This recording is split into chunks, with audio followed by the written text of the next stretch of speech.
Martin Celebrity Roast, coming to you from the MGM Grand Hotel in the entertainment capital of the world, Las Vegas, Nevada.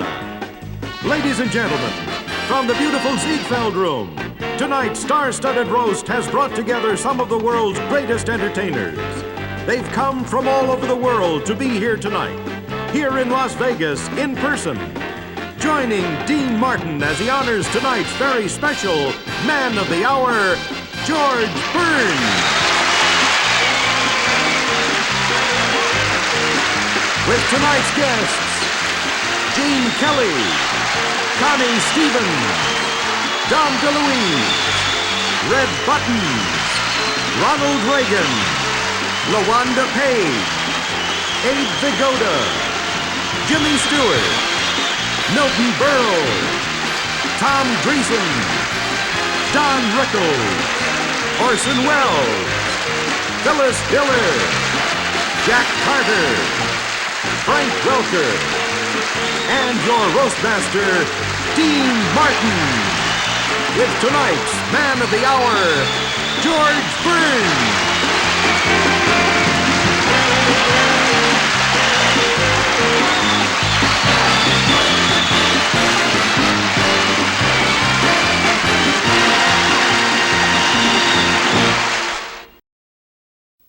Tonight we salute our man of the hour, Mr. George Burns. We are honoring George tonight by special request. His. Though George is recognized as one of our truly great comedians, he'd rather be recognized for his singing. The fact is, he started out as a singer. I don't want to say when he started singing, but that was the year the top 10 was the 10 Commandments.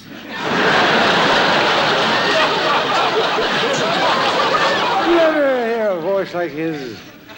He sings like he makes love. Slow start and no finish.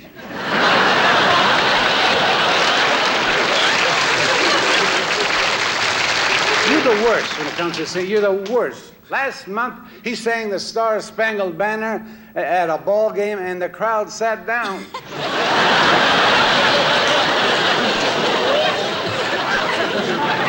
Well, he's truly amazing for a man his age. To give you an idea how old he is, in 1905, George was going through puberty. Something John Denver hasn't done yet. He's so old, when a girl invites him up to her apartment and asks him to bring a bottle, he brings Geritol. But he's still in there swinging. I mean it. When George checked into the hotel last night, we gave him the room between Connie Stevens and Ruth Buzzi. But just to be on the safe side, we didn't tell him which is which.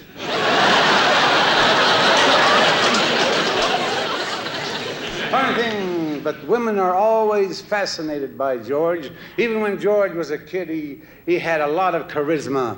And then he started dating girls, and his charisma cleared up.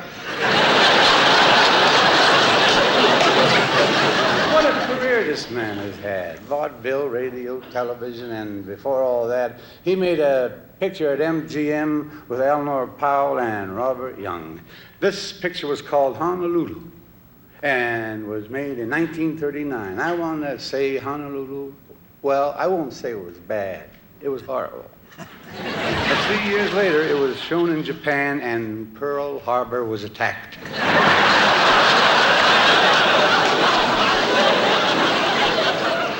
Milton Berle is an example to all young people who want to go into show business. Hard work, perseverance, and discipline. All the things you need when you have no talent. A comedy giant. And I ain't kidding, Mr. Milton Berle.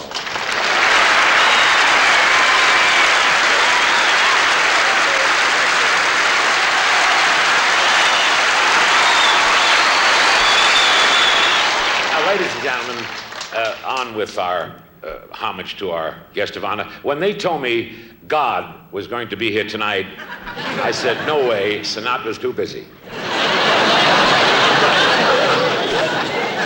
But it's a great thrill, I'm speaking loud so you can hear me. It's a great thrill for me to be here tonight to honor George Burns, who after 60 years in show business finally made it. There he is, Mr. Lucky. Look at him sitting there. You don't know this is a roast. He thinks he's having sex.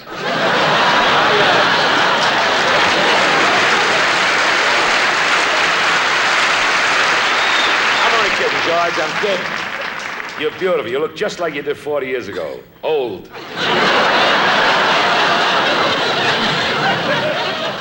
George is at the age now where if a girl says no, he says thank you.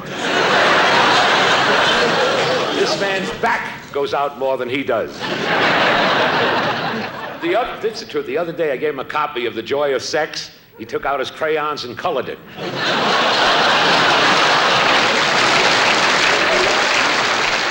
I don't know if this is true, George, but I heard that Burns is giving up smoking because he doesn't have the strength to flick his bait.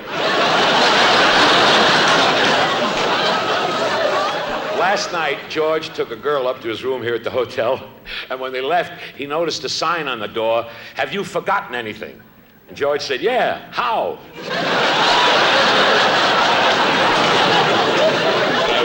I love this man. George Burns and I, we go back a long time together.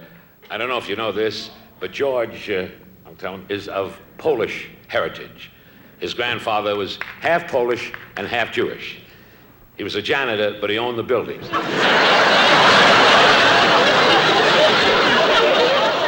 I'll tell you why I'm glad I'm here tonight, Dean, because George and I, we played in vaudeville years ago when he was doing a single before Burns and Allen, and boy, shall I tell them the places, towns we played? We played dumps you never heard of. Small towns like Rachmunis, Illinois. Split Lip, Nevada. Marijuana, New Mexico. Boy, that was a drag. And we played towns we played one town was so small, the local hooker was a virgin. And I was listening to the king here, Dean Martin here, and he was talking about the singing and everything, but the act he did a comedy act, the worst act I ever heard. His jokes were so bad, I wouldn't even steal them.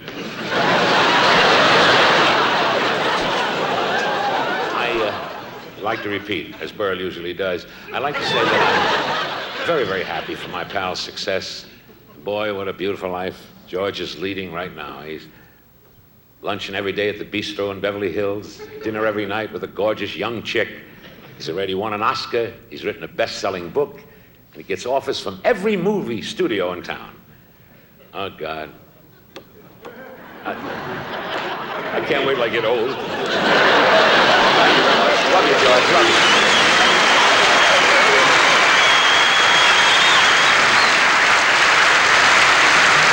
Milton Berle. Hey, the builder.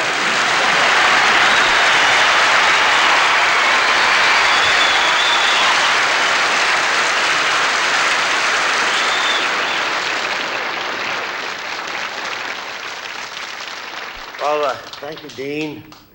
I suppose I should say it's a great pleasure to be here tonight, but it would be a lie. I'm an old, tired man, and I should be home in bed. Alone. In all the years I've been watching television, not once was I able to stay up for the late show. Recently, I've been falling asleep during the early show. Last week, I could hardly make it through News at Noon. And every time I come here, it never fails. Dean keeps telling me I must see one of those shows, you know, where they have tall, beautiful chorus girls all running around topless. Just sitting there ringside, you could get silicone poisoning.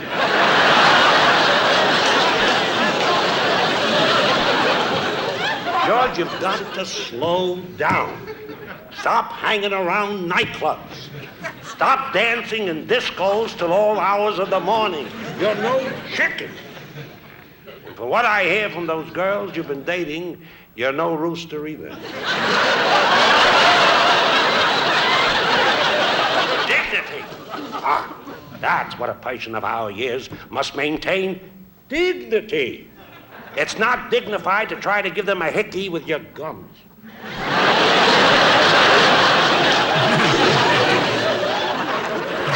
Believe me, George, this new movie career of yours might be exciting and make you seem attractive to young women, but it won't do a thing for your love life. No.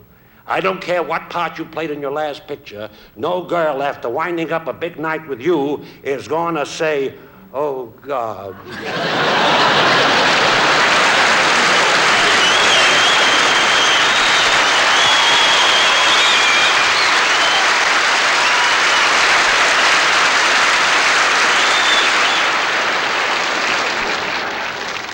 I dreamt I was in heaven last night and I was talking to God. He sneezed and I didn't know what to say.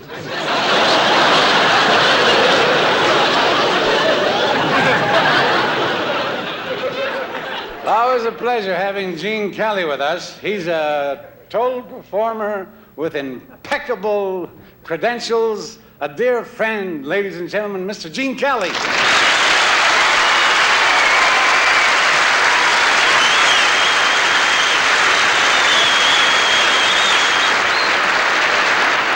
Thank you, Dean. It's a great pleasure to be here and honor my old friend George Burns, and you know that. But frankly, I am a little surprised that I was invited because, it's not that George and I are feuding, but, I'm glad we're not. Particularly after seeing the supernatural things he does in his latest movie, Oh God. I wouldn't want to pick a fight with him for the world, because I don't want it to rain in my room 40 days and 40 nights. A little while back, George was starring in his own television special, and he asked me to be one of his guests. He wanted me to recreate a scene I did in the movie An American in Paris. That's the one where I sang and danced on the banks of the Seine with Leslie Caron. Well, I thought it was a marvelous idea, and I was all for it until George suggested that instead of doing the Gershwin song, I do one of his old tunes, the kind he used to do in vaudeville. And that was the bone of our contention, right? Well, I brought along the lyric to the song George wanted me to do.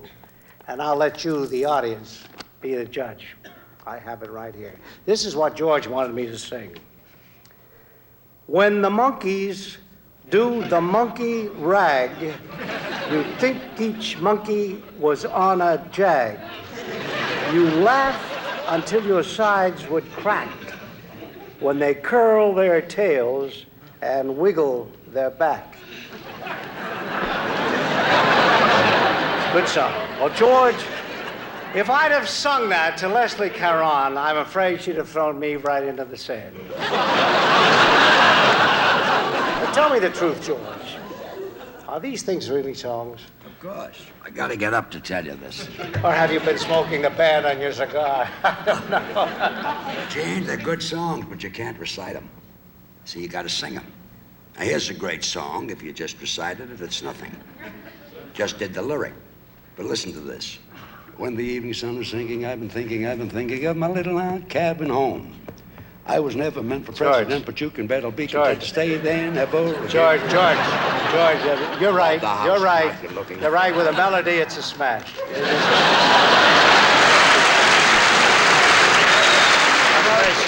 You know, Gene, when I sang that in vaudeville, people were standing outside the theater. Too bad none of them went in. Was Al Jolson the great at the time? Oh, he's the greatest. Well, I gave him this song. Two sweethearts in a country town, the neighbors say, lived happily the whole day long. Until one day Jolene was go away, she went of them what could go, and Jolie loved it.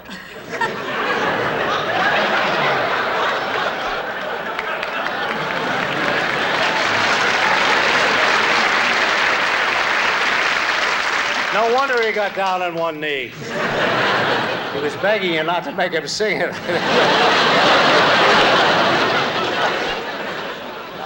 I'm sorry. Even though you wouldn't let me sing Gershwin on your television special, tonight I'd like to borrow some Gershwin lyrics to express my feelings for you.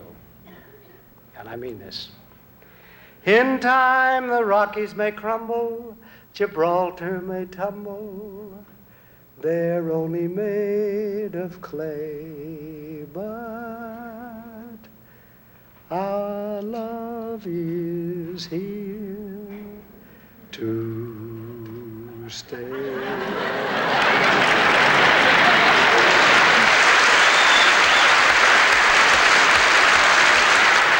And George, you know I truly love you. You're sweet, Gene, but I'm a little too old for you.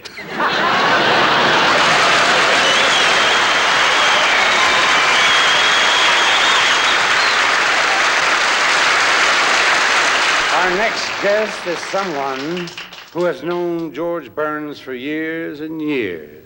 In the early days when George first began his show business career, this lady was his accompanist, his teacher, and his very first vocal coach. Please welcome the vivacious Gladys Ahearn. What did I do?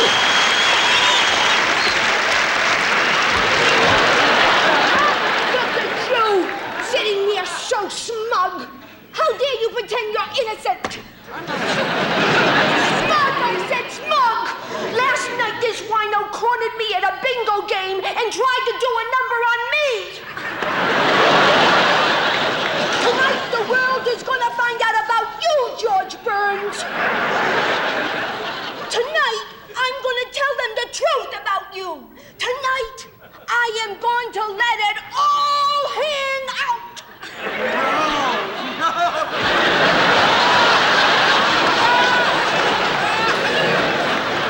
Oh, George, put that glass down, George. The shabby way you treated me. I remember how it all began. I was given piano lessons on the Lower East Side of New York. Then one magic night, he came in, George Burns. It was love the moment our eyes met, wasn't it, George?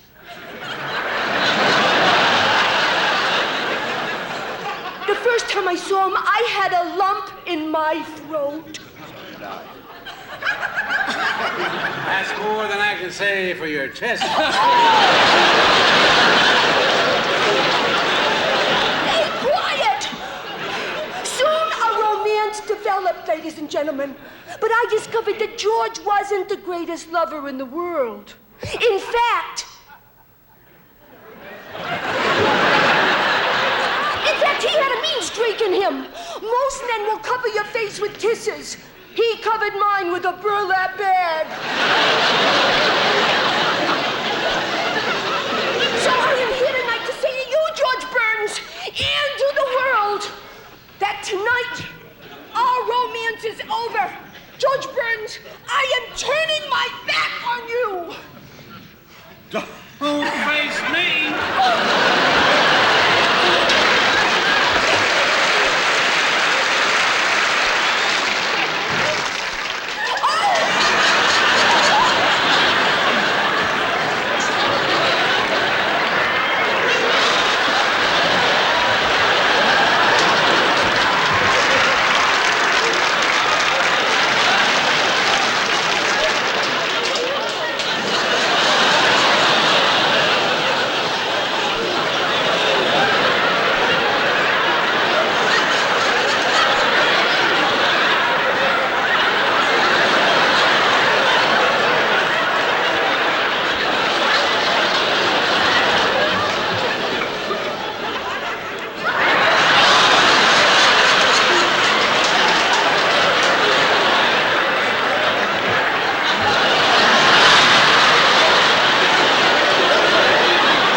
There are a couple of names that always represent quality, like Rolls-Royce, Ferrari, Tiffany, Cartier.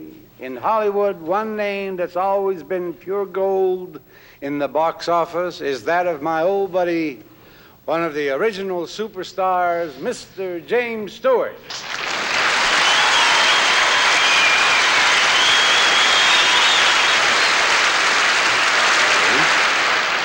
Thank you, Dean. You know, George Burns and I go back together a long time. We were both at MGM Studio at the same time in 1938.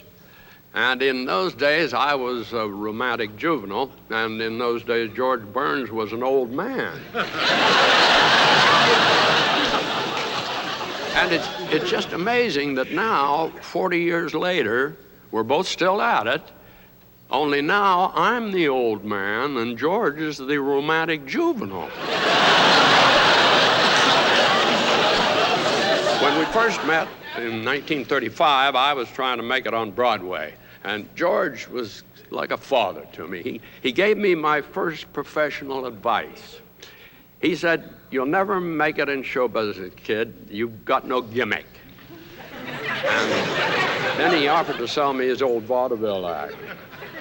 And he said he'd even throw in his special tuxedo. And what made the tuxedo special was it had rubber-lined pockets. And when I asked him what the rubber-lined pockets were for, he said, "That's where you keep the fish." And I wondered why I'd want to keep fish in my pockets, and he said, "Listen, kiddo, when you're working with a seal, you've got to slip him a fish every once in a while to keep him happy."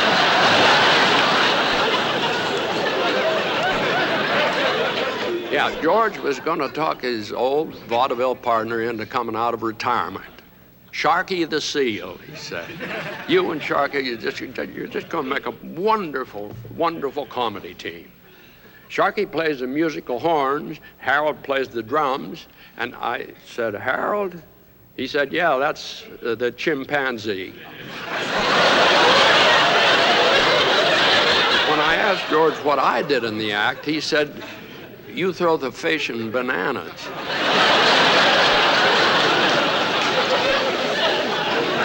Anyway, George wouldn't give up on me. He said, "Listen, kiddo, I'll get you a lead in a movie that will win the Academy Award. But it calls for a virile he-man and looks good without an undershirt. So go down to the gym and build yourself up, and I'll recommend you to the director." Well, he was right. 5 months after I started working out at the gym, the picture did win an Academy Award for Clark Gable. It's called It Happened One Night. And when I asked Clark how he got the role, he said George Burns recommended me. The next time I saw George was in 1946. I'd been nominated for an Oscar for It's a Wonderful Life, and I lost. But George came up to me, like the good friend he is, and he whispered something encouraging. It was a very good advice. He said, "I told you you'd never make it in a show business until you had another talent on the side, like Gene Kelly and Fred Astaire." So George, who used to be a hoofer, tried teaching me one of his dances, Ball and the Jack. And he said, "First you put your two knees close up tight," and I did. And then I said, "What next, George?" And he said, "I don't know. At my age, when I take them apart, I fall down."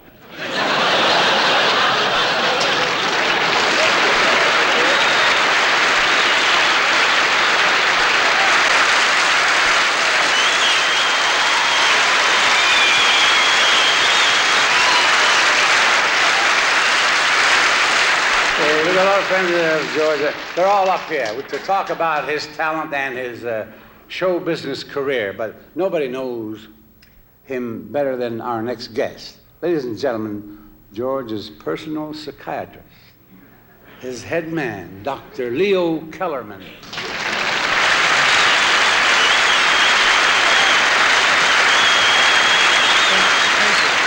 Thank you very much. May I show you my credentials? Oh, may I show you mine? No, no. Ladies and gentlemen, I am a noted psychiatrist, and George Burns first became my patient right after he finished his new movie, Oh God, in which he plays the title role. Very few people know this, but he got very wrapped up in it. He thought he really was God. It's true. This syndrome is not uncommon among actors. When Jimmy Stewart was in Harvey, he thought he was a rabbit. Fortunately, he came to me. Did you cure him? No, not before he and his wife had 78 kids.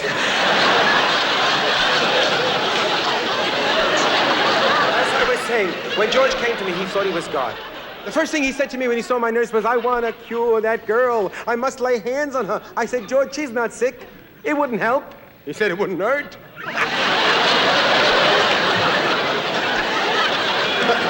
I'm an expert in these matters. I have degrees from Vienna, Paris, and Rome. Vienna, 68 degrees. Paris, 72 degrees. Rome, 82 degrees and rising.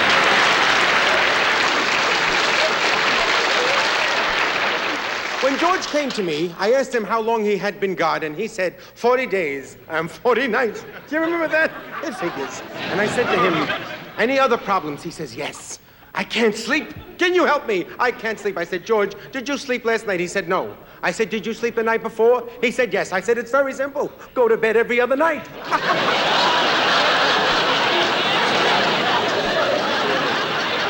You know, psychiatric treatment is nothing to be ashamed of. I myself have catatonic phobia.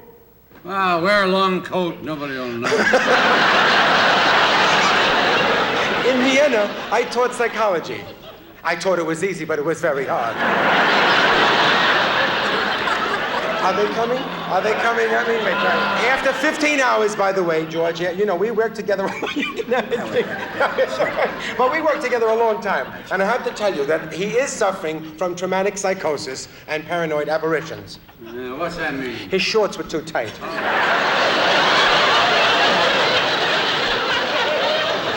He's a wonderful man. My wife was your daughter in the Sunshine Boys. She sends you our love. Thank you very much for being you. Thank you, God, for sending her this wonderful man. Thank you.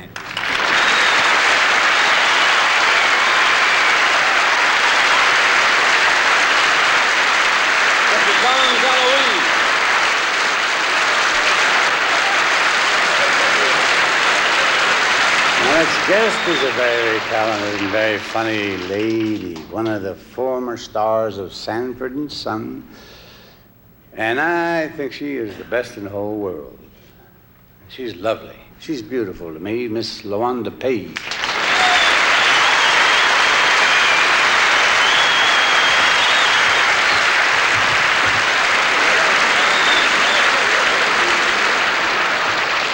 What a thrill it is for me to stand here between these two turkeys. Let me see who this turkey is. Oh, the Sunshine Boy. And the Moonshine Goer.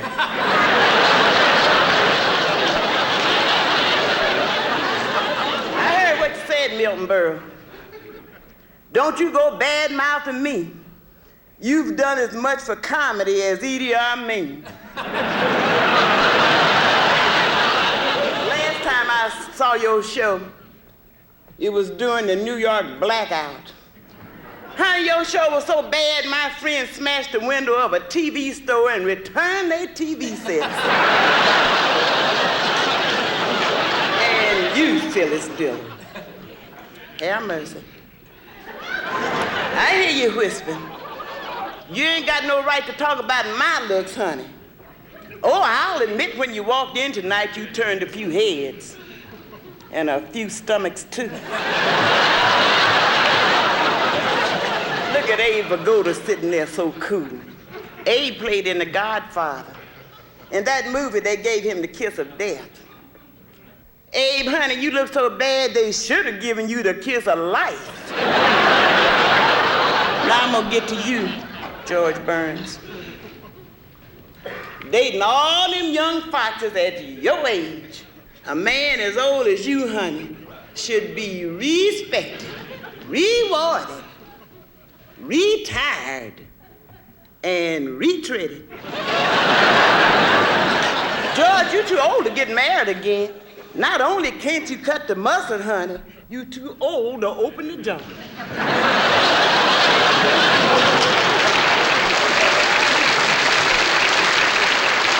I know what I'm talking about, Mr. Burns. I was once married to an old guy myself, honey.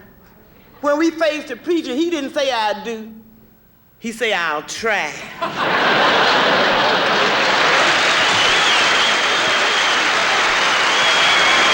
Thank you, ladies and gentlemen.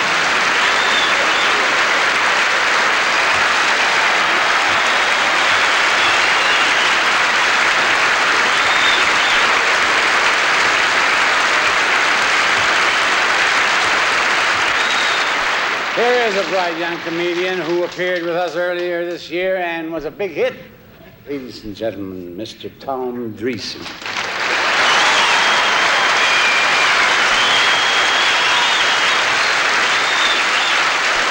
I love George Burns, I really do. My grandmother is his biggest fan. She's been kind of upset lately because she hasn't been able to see him on TV for the last couple of years, till just recently, because, see, she's had problems with her eyes. She has glaucoma. And I don't know if you read this or not, but a guy started smoking marijuana a while back for his glaucoma, and it helped him. He took his case all the way to the Supreme Court, and today, the government allows him to legally smoke marijuana. So 6 months ago, my grandmother started smoking marijuana. She still can't see, but now she doesn't care.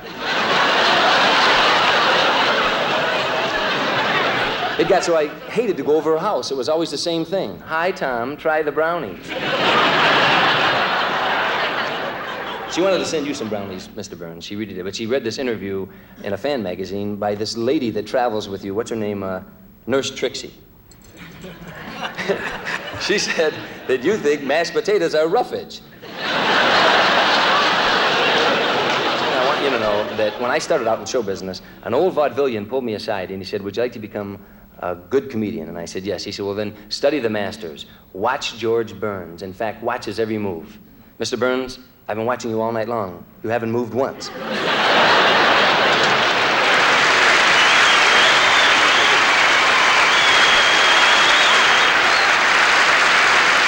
Tom. I need a card to introduce this lovely lady. She is funny, and she is beautiful. And I love her. Miss Phyllis Diller.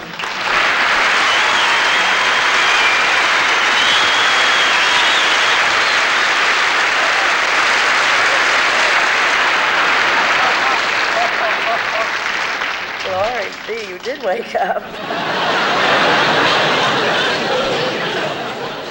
Oh, George, I'm just so happy to be here. Nobody knows what a thrill it is for me to be here with George because, see, I've had a crush on George for years. He's my kind of guy. He's handsome, he's successful, and he's breathing. Oh, I don't know how you feel about it, George, but old age, I mean, I didn't even see it coming. It hit me from the rear.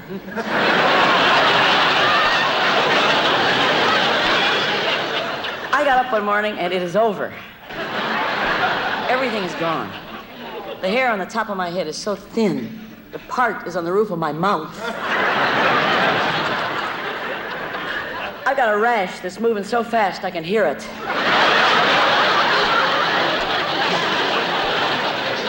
My G string is clear down to D flat. And you know, as you get older, you get so damn dry and brittle. I may not pass on at all. I may just flake away.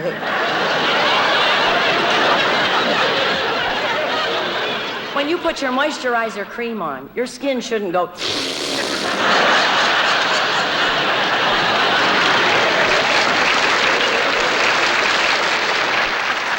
You've heard of water on the knee? Get ready. I have gas. But I wore this outfit just for you. Well, you know, I'm not going to wear feathers. The last time I wore feathers, I was attacked by an ostrich. But you know, if I didn't wear contacts, I wouldn't know where I was. I to be playing the men's room. One night they let me.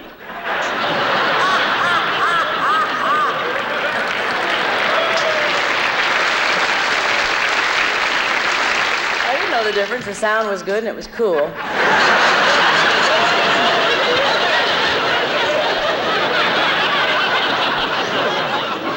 I'm so sick of getting my bras back from the laundry marked flat work. You talk about flat. I got my chest sunburned and my back peeled. You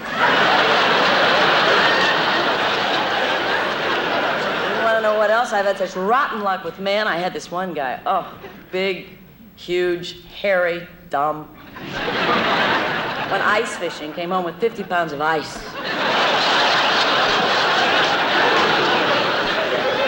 When his mother fried it, she drowned. I love George. He knows how to treat women. He just does, like backstage tonight. He whistled at me. Oh, I loved it. Last time I heard a whistle, I was hit by a train. But George, I just want to tell you this. After the show, I know it's your night, but I'd love to share it with you. Somehow. We'll find a way. Come to my room if you want to see a real woman. I'll get one for you.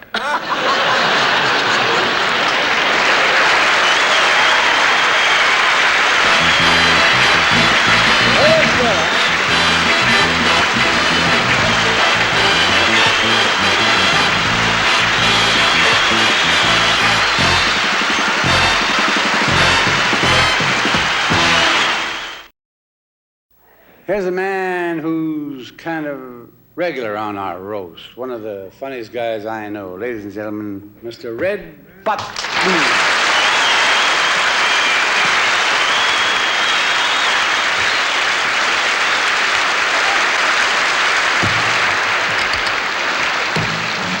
Ladies and gentlemen, the question tonight is why? Why are we giving this ancient comedian, a man who was old enough to be his own father, a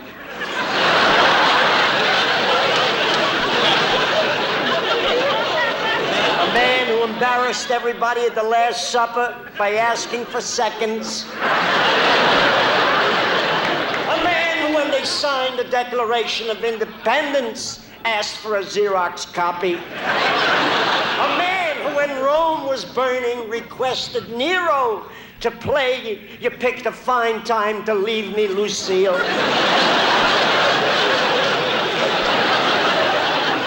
So this is the type of man we're giving a dinner to here tonight. Some of the biggest people in the history of the world never got a dinner. Adam, who said to George Burns in the Garden of Eden, I got more ribs, have you got more broads?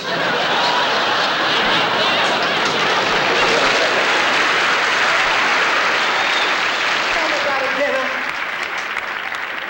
The hunchback of Notre Dame, who said this isn't a hump. I ate a cantaloupe and it backed up on me.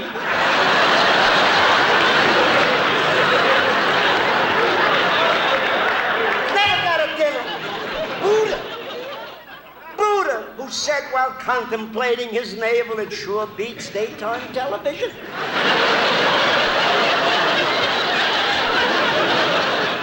Never got a dinner. Alibaba, who said to the 40 thieves, just steal jewelry. It's not easy to fence camels.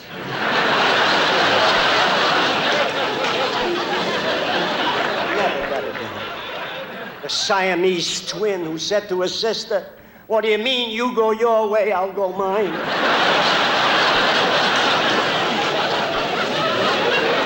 This man they give a dinner, Rip Van Winkle, who said when he awoke from sleeping 20 years, after lunch, I think I'll take a nap.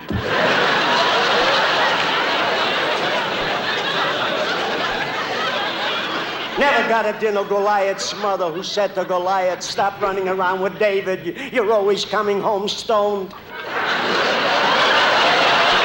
got a dinner. George never got a dinner. This man, they give a dinner.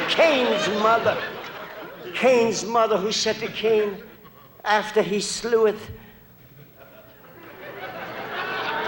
his brother Abel, wait till your father comes home, are you gonna get it? Never got a dinner Lot, who said when his wife was turned into a pillar of salt, salt we got plenty, coffee we need. Cleopatra, who said to Mark Antony when she placed the serpent in her bosom, of course it's suicide. You think I'm trying to make out with a snake?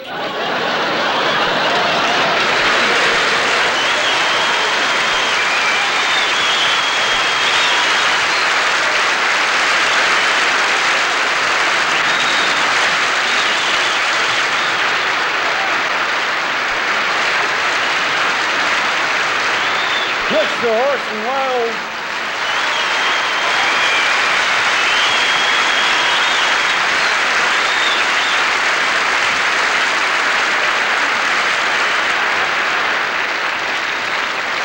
Dean, there's a foolish rumor going around that I really must scotch. Scotch, Dean. I hope I have your attention. No matter what they say, I refuse to believe that some suggestion of yours was responsible for the invention of the neutron bomb. It's ridiculous, of course. And yet, when you think of it, it's logical. Who else would want a weapon that could wipe out the bartenders without destroying the booze? As for our honored guest, he certainly deserves more respect than he's been getting here tonight. After all, how many men his age could listen to insults about their sex lives without the use of a hearing aid? All these slurs about George's amorous adventures, they remind me of the words of the poetess Elizabeth Barrett Browning. How do I love thee? Let me count the ways. In your case, George, don't bother to count the ways, just count the times.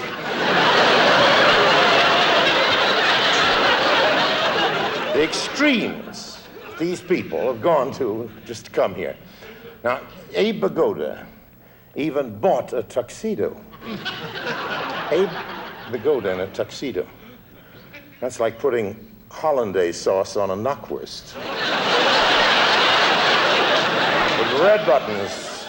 Red, whose mother once uttered those famous words to his father when Red was born, keep the sales slip, I think we'll want to return it. George, to err is human, to forgive divine, so let us forgive Milton Berle. We realize, Milton, that everything you said for laughs. The fact that you didn't get any, well, that's another one of your problems. As for you, George, in your long and glorious career, you've been the recipient of a perfect plethora of honors and awards. You've triumphed on radio, conquered TV, and headlined at the Palace. You've known presidents and kings. You, more than any living mortal, should be cognizant that there is something more exciting in life than women and sex. And whoever finds out what it is will make a fortune.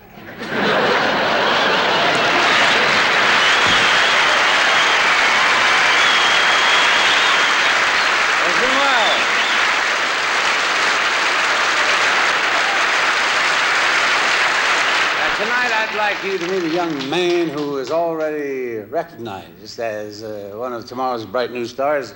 Ladies and gentlemen, please greet a wonderful impressionist, Frank Welker.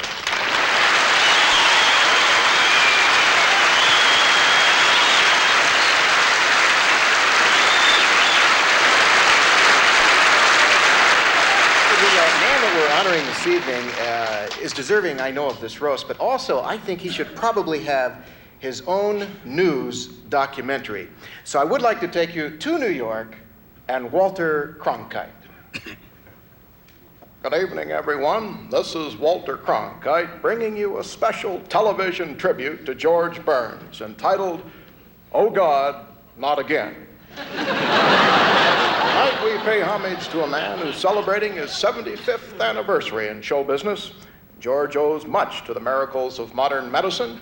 Just how much, only Medicare knows for sure. Through the miracles of modern medicine, George Burns still chases pretty girls. And through the miracle of modern psychiatry, he intends to find out why.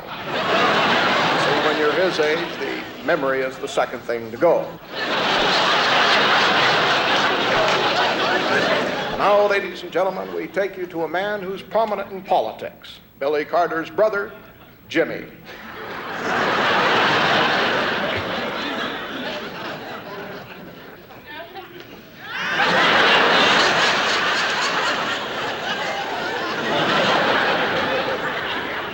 Thank you. Thank you very much. I would like to take this opportunity to say what a thrill it is to be here on this dais this evening.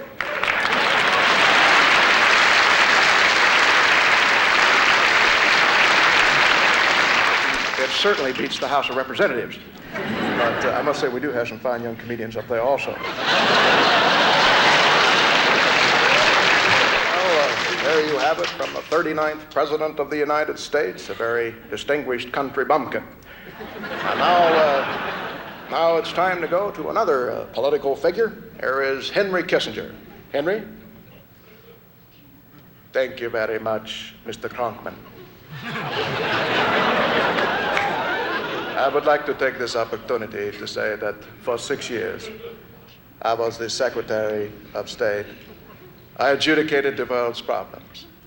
And when there was a crisis between the Arabs and Jews, I played the role of God and brought about peace.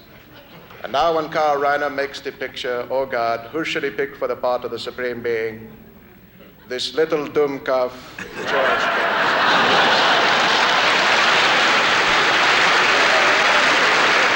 Thank you, Dr. Kissinger, spoken like a true American.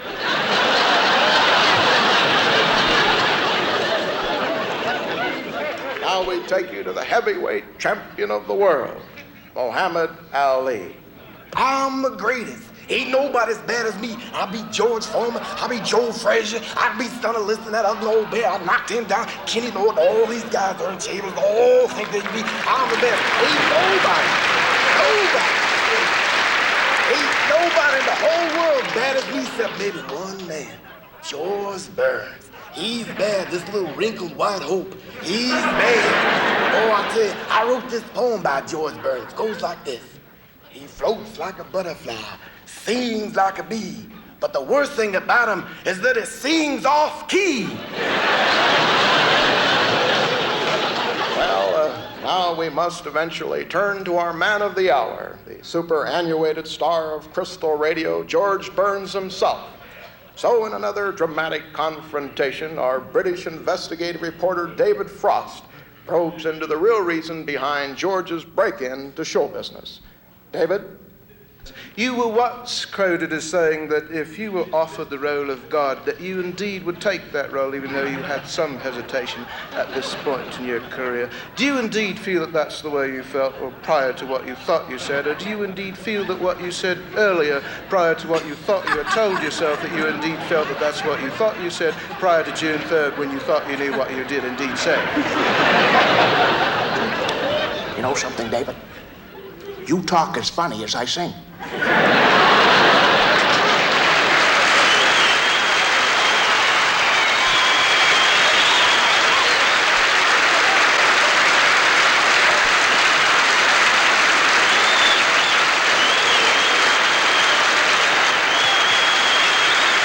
Here he is, truly funny man, and I mean it.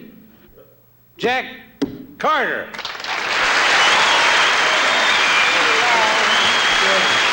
Oh, I thought you'd never get me up here. This became like a telethon for senility.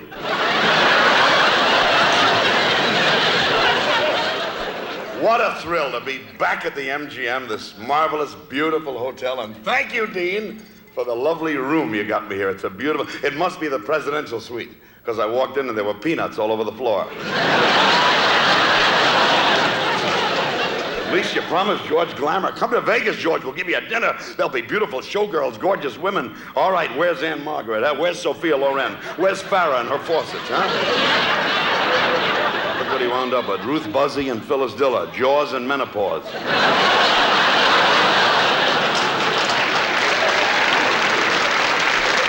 Oh, Ruth's over already, but Phyllis, you look beautiful. She, with a new face and a new body, you really look great, considering you used to be Gregory Peck. Thank God Connie showed up. Connie loves to go with Joyce. You know, she knows how to handle him. He's happy. Once a week, she gives him a tangerine, tells him he's making love. And he loves to go out to her pad in Malibu, and, you know, Connie gets into something sexy. George brings a little wine, and she walks around in this flimsy gown, and while Connie cooks, George burns. But he's adorable. Look at him sitting there. Only man in the world orders a martini with a prune in it. Dame de Louise. Sounds like a Western. Dame de Louise.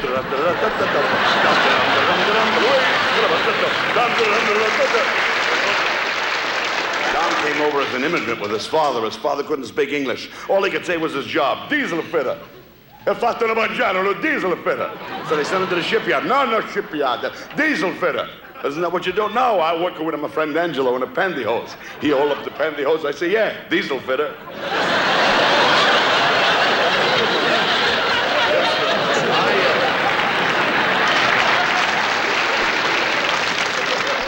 I love George, and he remembers the first time he was on the bill at the Palace in 1904 with Al Jolson. He was just a kid with Gracie. Georgie was in shock watching him because Jolson never used a mic. He was the most powerful performer. He just stood there in the footlights with no mic, talking and dinging and talking and dinging, and people got to their feet in the last row of the balcony yelling, "Get a mic, Al, can't hear a damn word back here." Georgie went up to him backstage and says, "Hiya, Mr. Jolson, I'm George Burns. Gracie and I are on the bill. We're up early, you know. I'm a singer, too. And I want to say you got a great voice." And Joe said, listen, kid, I want to tell you something. I heard you sing, and I ain't heard nothing yet. Why, when I sing Mammy, you see the Mammy. And when I sing Swanee, you see the Swanee River.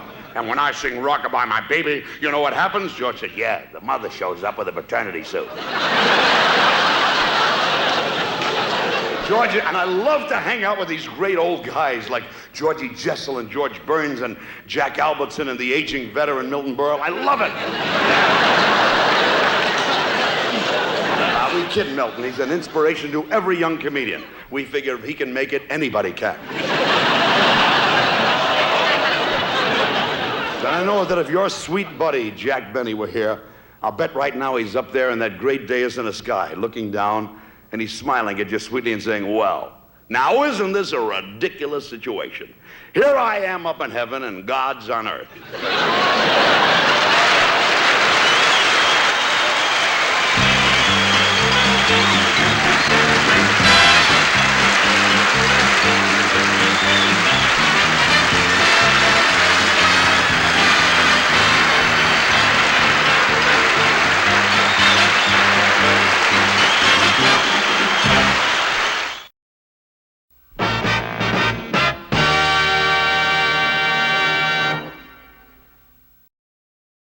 Ladies and gentlemen, please welcome former movie star, former governor, former presidential candidate, but still #1 in popularity, a most distinguished American and a good pal, Mr. Ronald Reagan.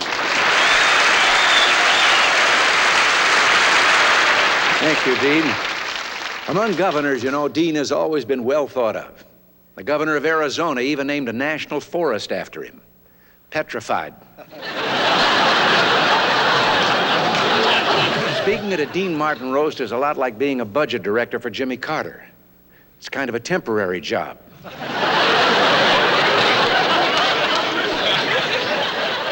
I just couldn't turn down this opportunity to say a few words about our man of the hour, this bionic geriatric, a Sun City Fonzie, George Burns, the only man I know who does fool Mother Nature.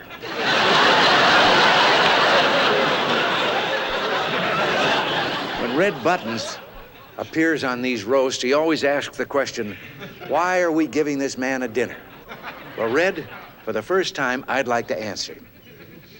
Who else do you know who is an actual eyewitness to most of the history of our country?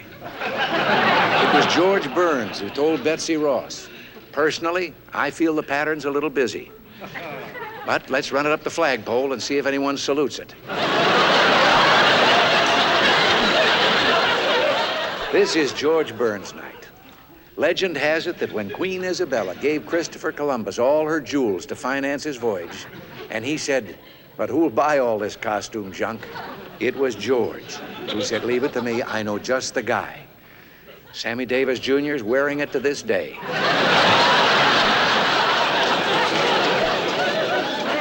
And who was it who told Judge Crater, "Slip away from the party, no one will ever miss you"?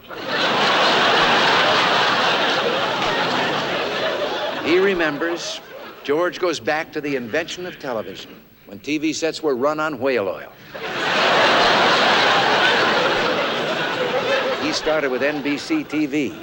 Where do you think NBC got the egg from which they hatched that peacock?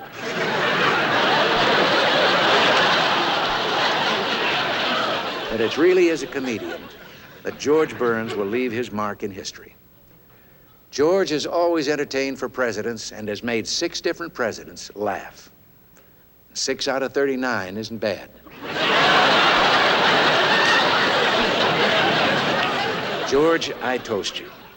May you still have that same youthful vigor when you finally reach, if you ever do, old age.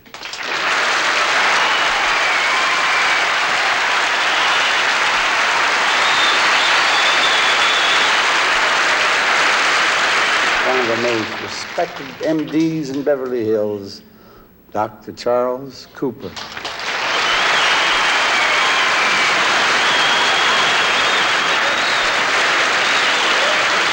Good evening. My name is Dr. Cooper, George Burns' first physician.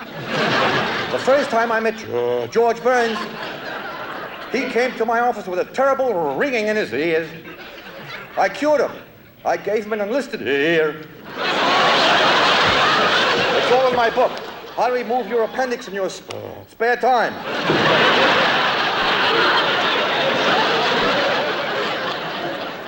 I once took care of Mr. Martin.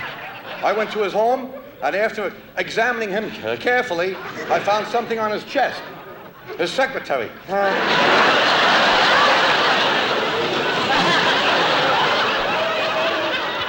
By the way, Dean, try some of this medicine. You could use it. Nothing. What? You say no? Thanks? Do you realize this medicine contains vitamins, minerals, niacin, potassium, iron, riboflavin. Thanks. It also contains 50% alcohol. I'll have the bottle.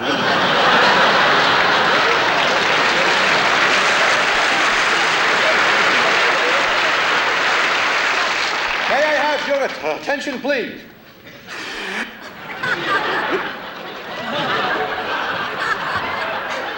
This is a cow. This is an old cow.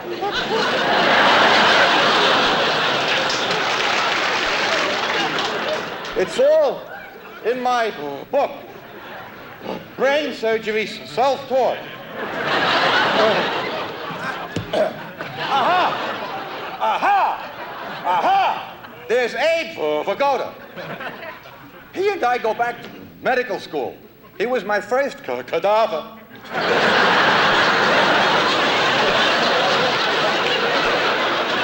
Anyway, Mr. Burns, all I got to say is to you, you need a physical. After the show, come to my room, remove your clothing. I'll take your pulse, your pressure, and your wallet. Thanks a lot.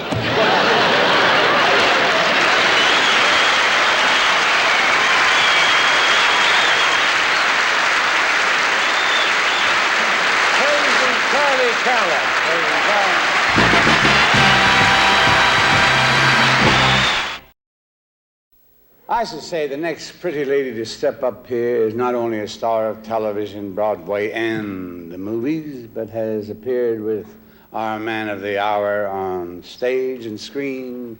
Ladies and gentlemen, please welcome the talented and lovely, beautiful Connie Stevens.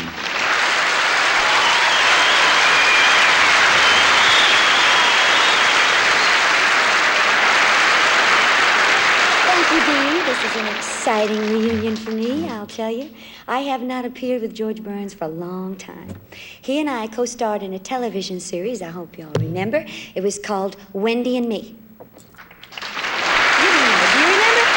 He doesn't remember. Well, it didn't last very long. I'm not blaming you, George. It was a good show, but I've had longer runs in my pantyhose.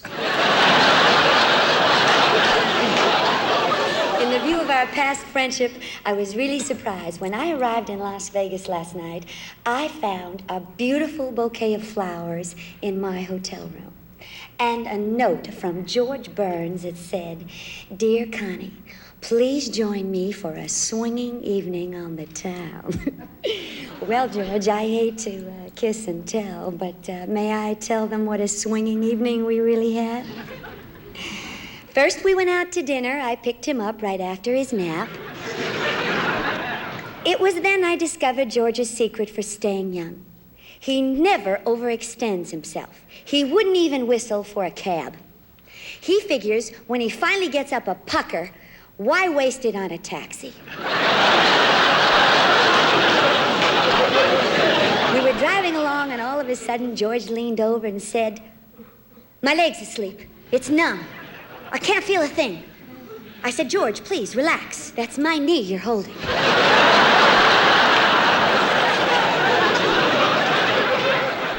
On the way home in the cab, George got very confidential with me. He said, "Connie, I know I'm an older man and you're still young and innocent, but these are modern days. How do you feel about mixed couples? Getting together, for a little fun." Turned out he wanted 4 of us to play the same Keno card.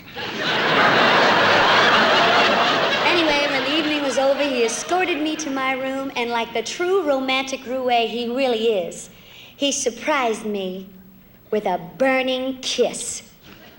He forgot to take the cigar out of his mouth.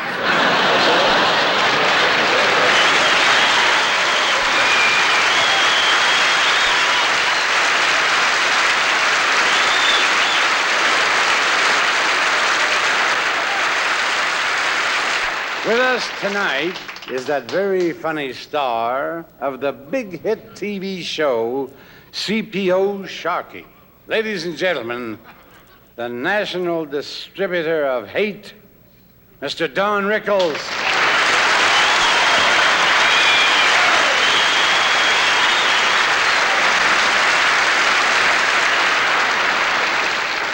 Thank you so much. You know, many performers get an opportunity to perform, which is a great statement. But George, here at the home, these kind of things we can laugh at. I must say right in front, George, you're 81 years young. I'll give you $5 to marry my mother. I'll make it 10 if you fool around.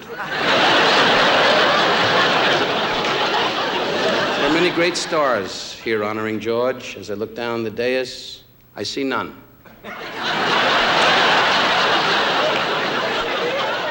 Landa Page, you're a black woman. Why are you here? Be proud. Be proud of black or white. And I say this from my heart. Glory, glory, hallelujah. Is she laughing or coming towards me? George is laughing. I love you, George. And of course, Red Buttons, one of the great clowns of our time. Unfortunately, the public has never known that. Anyway, Phyllis Diller, ladies and gentlemen, who, when she was born, God ran out of clay and made her face Trick-or-Treat Charlie. But you're a lovely lady, Phyllis, and good luck to you. Her husband, her former husband, said on the wedding night, "No!" And James Stewart, one of our great generals in the Air Force, who said in World War II, R, and the planes took off without him. And of course, the great governor of the state of California, the former governor, and the man that was wanted to be president desperately. Governor Reagan, from the bottom of my heart, Governor, I never liked you, I never liked your family. Sit down, Governor, you're making a fool of yourself.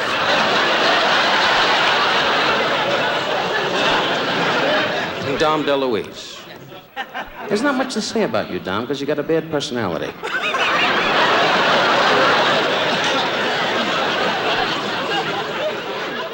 But getting to the punchline of the evening, 81 years young.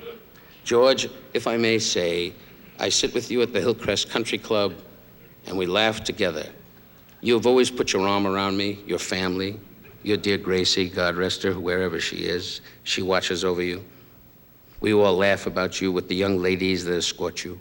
But the greatest thing I can say, on behalf of my wife, my children, and my dear mother, that when you dress up with your tie and your sport jacket, and as you are tonight, neat and immaculate, and you get in your little car and your big car, and I see you drive up in front of our country club with pride, and you get out and you walk abrupt and with life. That's what I believe in. And that's what I hope for myself and my wife and for my children, to have the feel of life, as my people say, chayim, to life, to have the feel that you have. You are a great man, and we love you, and I love you.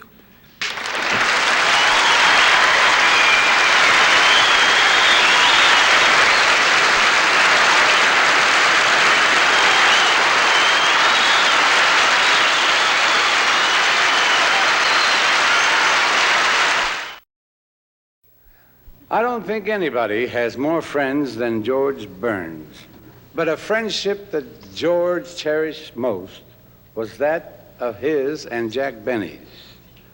The laughs they shared and the practical jokes they played on each other are legendary. Whenever those of us in the profession gather for lunch or at a dinner party, someone is bound to tell a George Burns, Jack Benny anecdote. Apropos of this, I thought we'd run a piece of memorable film from a 1955 This Is Your Life, showing Jack and George together. You soon meet a man who understands the conflict in your career at this time, someone who himself really knows the meaning of frustration.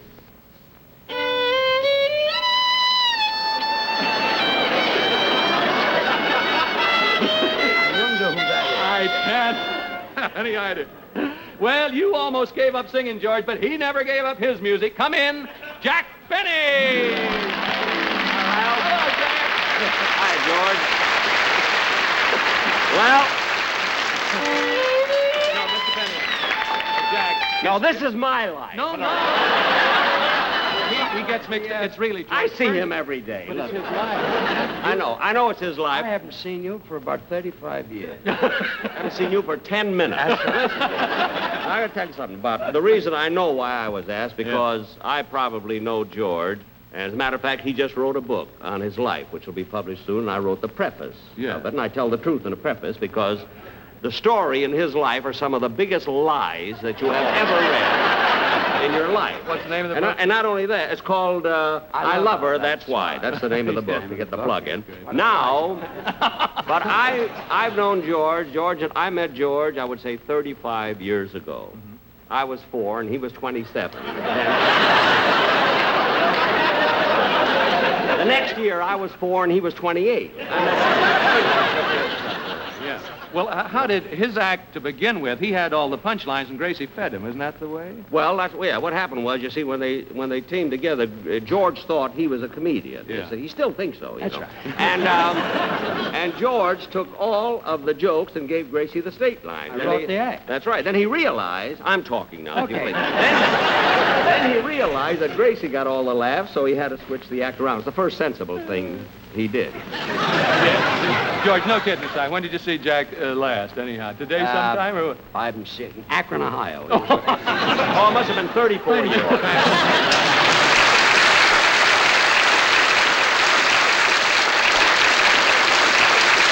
Ladies and gentlemen, our man of the hour, and I love you, Mr. George Burns.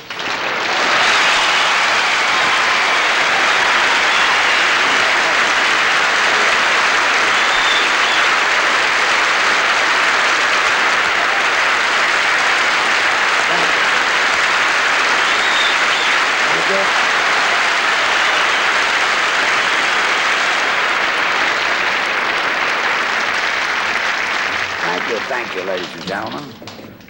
You know, I've really come a long way in show business. Here I am, 81 years old, and to think that all these lovely people flew all the way to Las Vegas and got all dressed up and came down here just to insult me. I think it's very flattering. Let me tell you something. I was a small-time vaudeville actor until I was 27 years old, so I'm used to being insulted. Insults have always been part of my life. I was insulted at the Jefferson Theater on 14th Street, at the Gaiety Theater in Altoona, the Colonial in Akron, the Folly Theater in Brooklyn. Let me tell you what happened at the Folly Theater. I was in the middle of my act singing In the Heart of a Cherry, and just before my yodeling finish, the manager walked on the stage and canceled me. And to make matters worse, the audience applauded him. And the musicians gave him a standing ovation. You see, so your insults tonight mean nothing. I've been insulted by pros.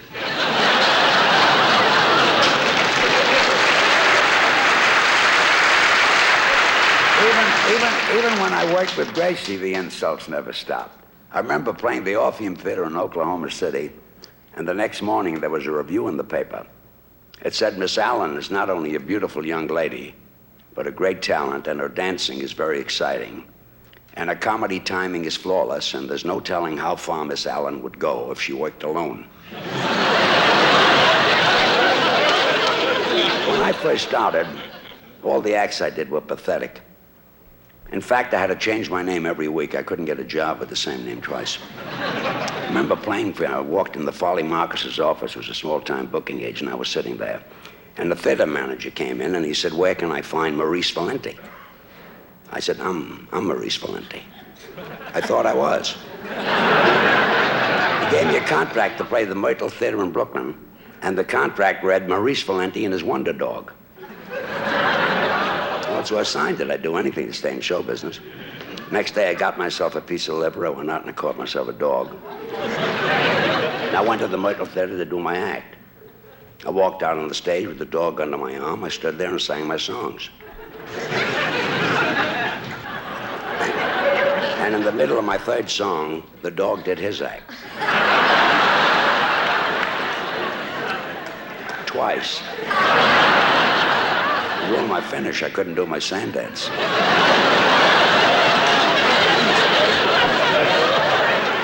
So you see, I wasn't only insulted by people, I even had a dog that took a shot at me. Well, now I want to thank each and every one of you for coming here tonight. And I enjoyed the evening very much. And you know, right now, I'm at a very comfortable stage in my life. I've always been taught to respect my elders. And well, I finally reached the age where I don't have to respect anybody.